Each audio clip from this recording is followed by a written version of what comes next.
Akashvani eight 90।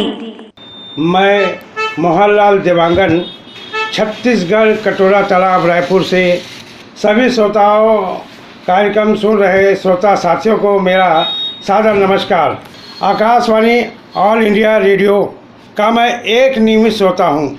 मैं विगत 50 वर्षों से आकाशवाणी के विभिन्न केंद्रों से प्रसारित कार्यक्रम को नियमित रूप से भाग लेता रहता हूँ। देश के तमाम केंद्रों के प्रसार रोचक, मनमोहक, ज्ञानवर्धक, मनोरंजक होते हैं। मेरे जीवन में आकाशवाणी रेडियो का इतना ज़्यादा महत्व है जिसे मैं अपने शब्दों में बयान नहीं कर सकता।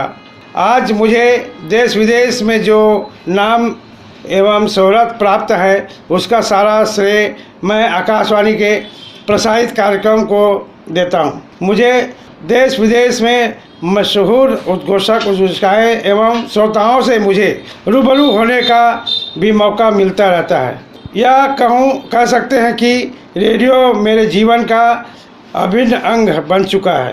मेरे दिन की शुरुआत एवं मध्य रात्रि तक चोरी दामन का साथ होता है। 20 अगस्त 2010 से रेडियो श्रोता दिवस मनाने का शुरुआत old edition group of Chhattisgarh जो रायपुर के चैम्बर ऑफ कॉमर्स से शुरुआत हुई है। अतः अध्यक्ष होने के नाते मुझे विभिन्न श्रोताओं एवं उद्घोषकों एवं मंच प्रदान करने का अवसर प्राप्त होता रहता है। इस कार्यक्रम के माध्यम से श्रोता एवं उद्घोषकों से मिलकर कार्यक्रम संबंधी सुझाव, मार्गदर्शन को समीक्षा होते रहता है और अंत में आकाशवाणी प्रसार भारती को 90 वर्ष पूर्ण होने पर हार्दिक बधाई एवं शुभकामनाएं देना चाहता हूं। धन्यवाद। वंदे मातरम। जय हिंद।